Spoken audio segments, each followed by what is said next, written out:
¿Cuánta gente vemos que está como condenada a no hacer nunca su casa?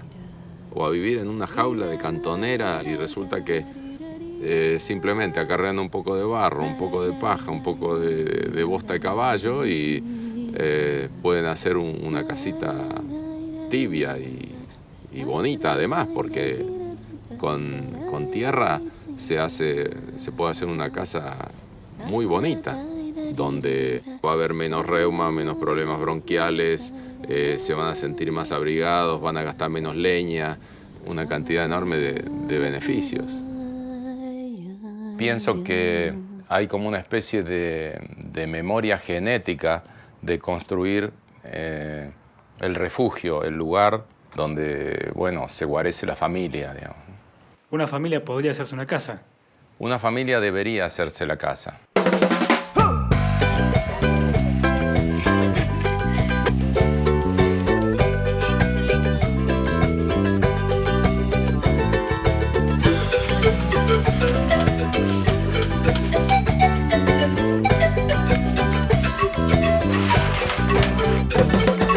Rastros invisibles que dejan huella, el barro que se amasa desde la tierra.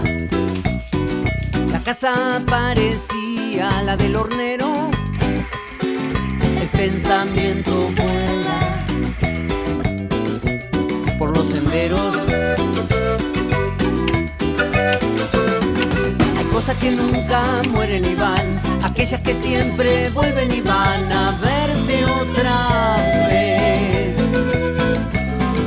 Hay cosas que nunca mueren y van, aquellas que siempre vuelven y van a verte otra vez.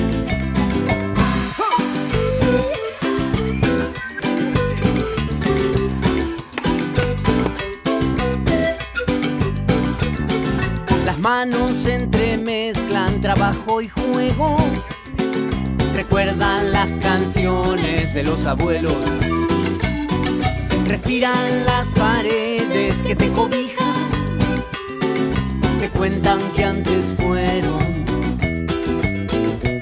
una vasija. Hay cosas que nunca mueren y van, aquellas que siempre vuelven y van a verte otra vez. Hay cosas que nunca mueren y van, aquellas que siempre vuelven y van a verte otra vez. Podemos definir como construcción natural a cualquier infraestructura, ya sea para vivienda o para otros usos, con los materiales que brinda la naturaleza del lugar.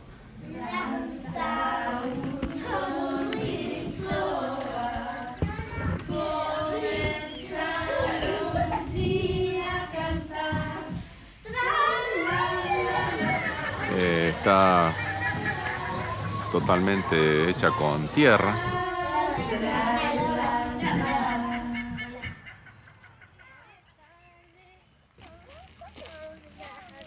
¿Al jardín cuando vamos a ir ahora, hija? Sí, vamos a ir a trabajar a la... Lo que está funcionando en este momento es el jardín de infantes de una escuela.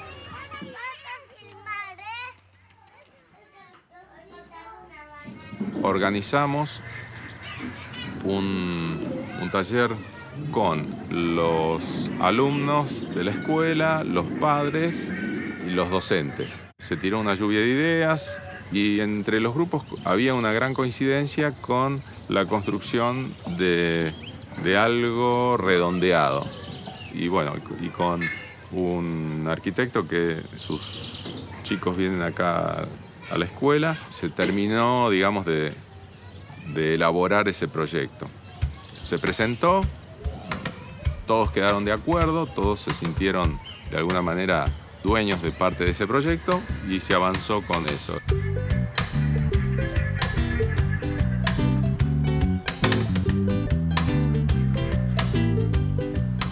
La construcción se hizo como parte de un taller, es decir, un taller práctico.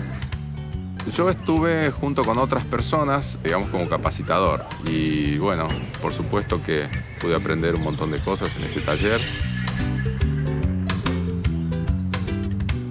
provisoriamente se le colocó encima una membrana asfáltica para que, bueno, después se pueda hacer un techo vivo encima. Eso se hizo de esta manera para que provisoriamente, bueno, que no entre agua y se pueda utilizar las instalaciones del jardín. Así está funcionando y bueno, los chicos vienen acá todos los días y se sienten muy bien y bueno, mi deseo es que mi nieto venga también acá y ojalá algún día se pueda terminar este techo. Viví toda mi infancia y mucho de mi adolescencia en una casa de barro, provincia de Buenos Aires, en un lugar muy chiquito que se llama Villa Iris. La casa hoy debe tener más de 150 años y está construida toda de barro, de ladrillos. Esas casas largas, mi papá preparaba la mezcla para restaurar las partes que durante el invierno se habían roto o necesitaban más barro. Principalmente los agujeros de los pájaros carpinteros, que eran sus paredes preferidas de hacer los nidos ahí. Así que me acuerdo de eso, ¿no? De estar metida ya de muy chiquita en el barro y pisando. ¿Por qué uno se hace una casa de este tipo? ¿Por qué es más económica? ¿Por esnovismo? ¿O es una cuestión ideológica esto? Para algunos es como por ser novedoso. Uno puede llegar a la construcción natural por una sensación o un sentido estética de lo que permite, sobre todo en lo que es la modelación y las terminaciones. Uno también puede interesarse en la construcción natural por una búsqueda o una convicción en su importancia en cuanto a uso de recursos. Uno puede llegar a interesarse en la construcción natural por abaratar costos. Una de las ventajas más importantes es que invita a rescatar la autoconstrucción. Hacíamos un redondel, después yo le hice una cosa así y una cosa así. Itzá también, que es chiquita, puede meter ella también sus manos en su futura pieza, ¿no? Que hizo su escultura ahí. En las universidades prácticamente no se hablan de estos temas. Yo soy estudiante de arquitectura, me estoy por recibir, me faltan solo unos finales. No, en las facultades no se habla de la construcción natural, para nada. Y en realidad se ve en historia, pero se ve como que existió, que no existe más. Hay gente de la Universidad de Kassel en Alemania que hace ya bastante más de 20 años que están estudiando y bueno, de alguna manera han ido mejorando las técnicas. Un referente importante sobre investigación y desarrollo de estos temas es Minke, que ha hecho varias publicaciones y de esas publicaciones es que he tomado algo de su experiencia y la he puesto en práctica. Yo he hecho en mi laboratorio en la Universidad de Kassel, Alemania, más de 30 proyectos de investigación financiados del gobierno de diferentes lugares. Y descubrimos las diferentes características y cómo se puede aumentar y desarrollamos otras técnicas. ¿Hay alguna forma de utilizar un material que reemplace el cemento? Sí, de hecho, lo que ha sucedido en la historia es que el cemento ha reemplazado los materiales naturales. Desde el año 1930-35 empezó el auge de los materiales modernos. Y bueno, quien produce o descubre algo y ve que eso le va a rendir, hace publicidad y lo vende como lo mejor. Por eso, últimamente, la construcción en barro, después de esas épocas, fue símbolo de pobreza, símbolo de algo frágil. El cemento se ve como una roca. Además, ¿quién va a hacer publicidad para que utilicen la tierra que tienen, que sacan de una piscina o que sacan de los cimientos o de algún pozo absorbente? Eso no le rinde a nadie. Entonces, las multinacionales y los grandes industriales, en el caso del cemento o de materiales sintéticos, hicieron publicidad y nosotros lo creímos. El tema del cemento hay que calentarlo alrededor de 1000 grados y esa temperatura va al medio ambiente.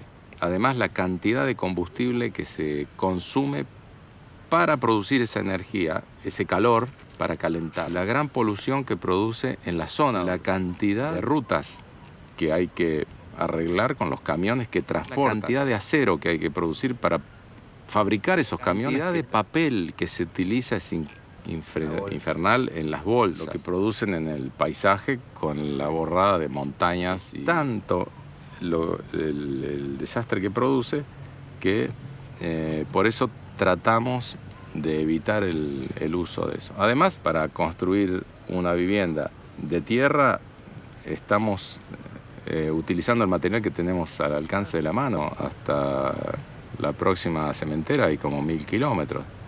Está la zona de Olavarría por ahí. Y bueno, mientras que la arcilla la tenemos abajo los pies. En general se puede decir solo usa 1 hasta 5% de la energía en comparación con cemento, ¿no?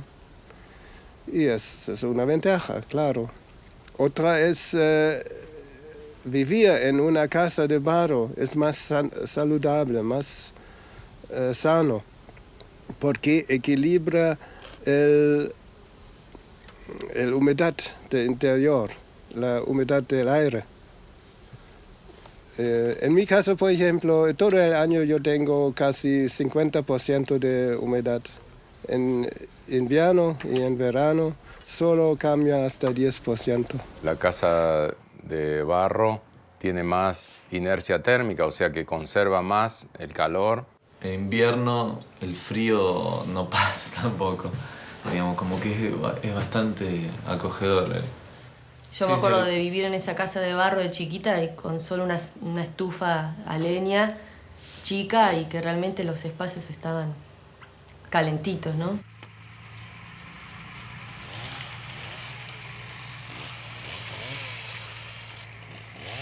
Menos leña en la calefacción se va a utilizar en una casa de tierra que en otros materiales, que aún siendo de madera, si bien, como quien dice, se calienta con un fósforo, pero se enfría inmediatamente.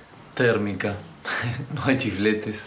La construcción más eficiente con relación a la calefacción es la construcción en tierra. Yo tengo gente especializada, suponemos que hace construcción tradicional, que es ladrillo, que se utiliza en mampostería común. Ahora, esa misma gente puede estar capacitada para levantar una pared de adobe o necesita capacitación. Necesita capacitación, pero de todos modos la construcción en tierra es bastante más sencilla y más fácil que con materiales modernos, digamos. Con que haya una persona en la obra que tenga algo de experiencia en construcción natural o que haya manejado el barro es suficiente. El albañil lo que siente cuando empieza a trabajar con el barro y después de los primeros días de trabajo es que tiende a no abandonar ese tipo de construcción. Este es un trabajo mucho más rápido que el de la albañilería moderna, digamos, con cal, cemento y ese tipo de cosas. En primer lugar, porque podés trabajar con la mejor herramienta que existe, que son las manos. ¿No se usa plomada, por ejemplo? El estilo de esta casa, que es por pedido del propietario, tiene que ser lo más prolija posible. Por eso están hechas con fratachos, reglas, las paredes están bien a plomo, conserva muchas líneas rectas, pero no necesariamente tiene que ser así. Este tipo de trabajo te da como para tratar de hacerlo derecho, pero con las manos, es decir, esculpiendo la casa. Y eso se gana bastante en velocidad. Y hay muchas veces que te piden una obra de la edición terminar en poco tiempo. ¿Esto me lo permite? El adobe lo puede llegar a permitir o no. Por ejemplo, en esta zona, en invierno, es bastante difícil trabajar afuera. Es decir, si se congela el barro, no se puede trabajar. No podemos utilizar acelerante de fragüe, porque el barro endurece por secado, no es por una reacción química, como es en el caso del cemento. Estamos hablando de construcción en barro. y estamos en una de las zonas más llovedoras del país. Medio paradójico la historia, ¿no es cierto? Como que a uno le puede dar miedo si no tiene conocimiento. ¿Es duradera en esta zona una casa? El barro es difícil cuando hay agua corriente, como lluvia, ¿no? No es seguro contra lluvia. Pero hay posibilidades. Hay que hacer un techo que sobre, y hay que poner un zócalo o un sobrecimiento. Entonces no hay problemas, ¿no? O se puede usar revoque estabilizado con diferentes cosas como aceite de linaza, por ejemplo, ¿no? Yo tengo un lavamano, es puro tierra cruda, solo con un poco de aceite de linaza, y es seguro contra agua, ¿no? Sí, yo uso cada día, hace 14 años y no hay ninguna erosión.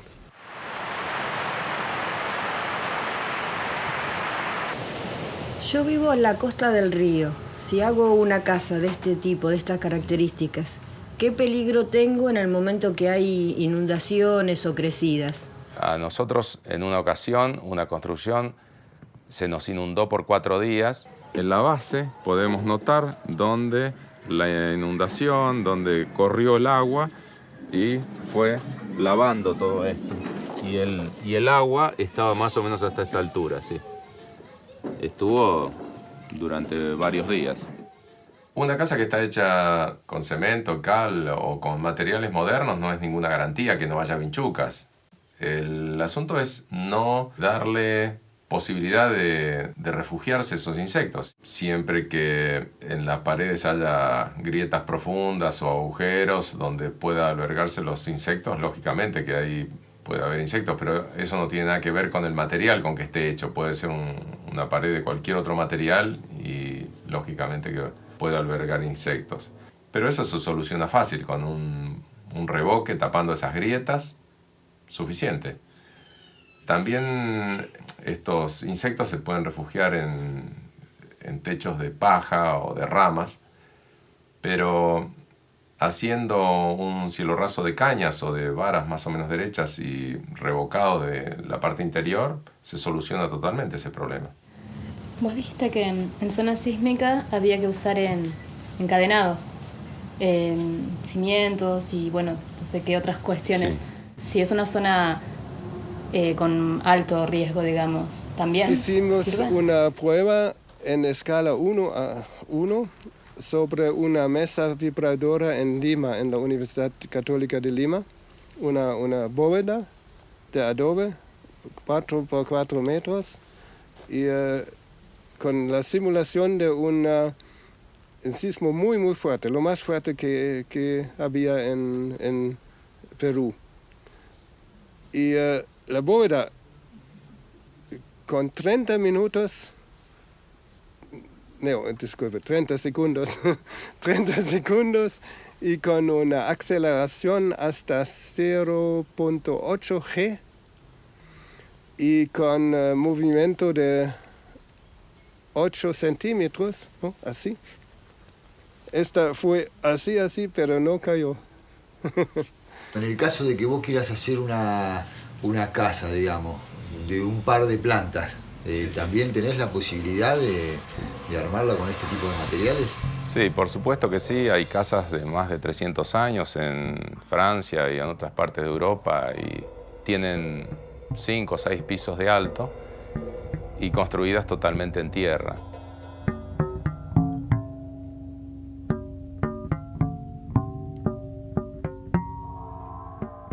La ciudad Shibam, en Yemen del Sur. No, estas son los 500 rascacielos hasta 9 pisos, 10 pisos, solo de barro. Y son del siglo XVI, XVII. No me imagino a alguien muy convencional con una casa así. De hecho, en el mundo, una tercera parte de los habitantes del planeta están viviendo en casas de barro.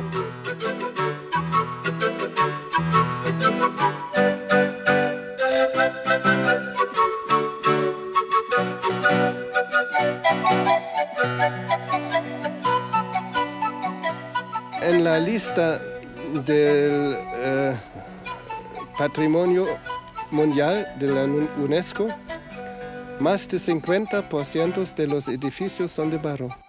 En Egipto, por ejemplo, hay un templo con bóvedas de adobes que tienen más de 3.200 años y todavía son así. Es interesante, son bóvedas de un templo y el templo mismo no existe más porque era de mármol, ¿no? Y de granita. Pero las bóvedas de barro se quedan. ¿Por qué? El templo con los mármol y granita se robaron y usaron en otro lugar, pero el barro no se queda, porque en este caso el barro dura más tiempo que el templo de granito. Hay construcciones de barro hace 7.000 años en Mesopotamia, en todas las culturas viejas, en Persia.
Estaban viendo la posibilidad de restaurar una casa o tirarla abajo.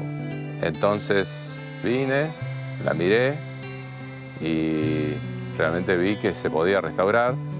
Es una casa muy vieja, de principio del siglo pasado, debe tener aproximadamente 100 años. Estaba con buenas posibilidades de restauración. Me llamó mucho la atención cómo estaba construida. El 80% más o menos de esta casa está hecha con una técnica que acá lo llaman pared francesa, que es una estructura independiente, está unida por caña coligüe, que es una caña de acá de la zona, y en el medio tendría que ir barro y paja, pero en este caso solamente tenía barro y sin embargo está en pie y bastante bien mantenida, es decir, de hecho la estamos recuperando, y recuperando no en la estructura, sino, ¿ves acá se nota la caña, por ejemplo? Que está del mismo color y tal cual en el momento que se puso, y bien fuerte, ahí se nota, exactamente igual que cuando se puso.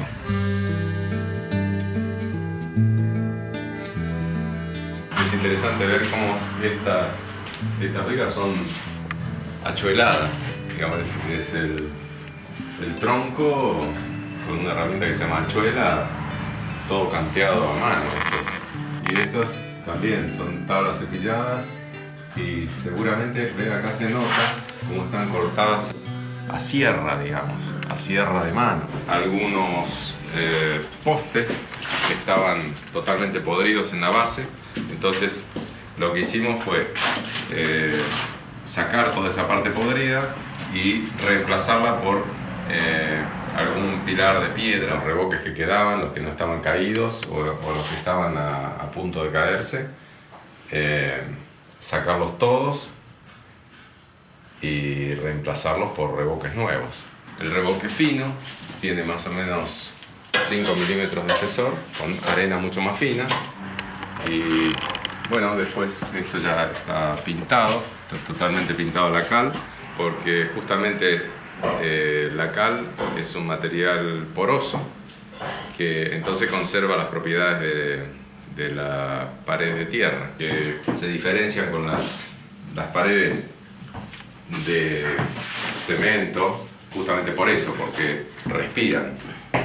Porque bueno, las paredes de tierra tienen un alto poder de absorción, por eso es que tienen esa propiedad de absorber y desorber la humedad del ambiente.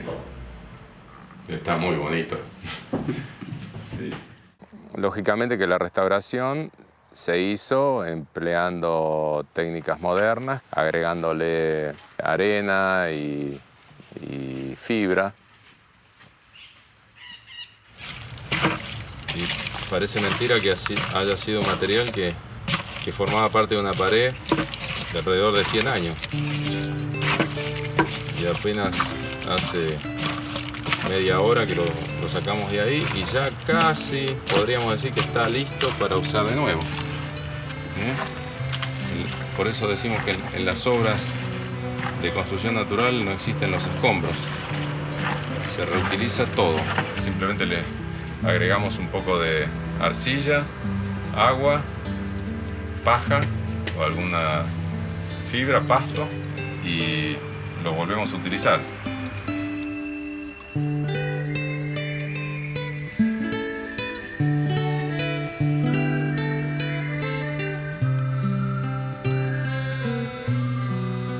Es una casa que ha aguantado unos cuantos movimientos sísmicos que ha habido acá en la zona, pero bueno, era evidente que no hicieron ningún tipo de prueba previa, ni tampoco tenían muy claras técnicas que se han usado en otras partes del mundo.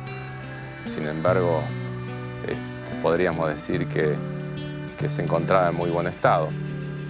Seguramente que va a aguantar ahora mucho más de 100 años.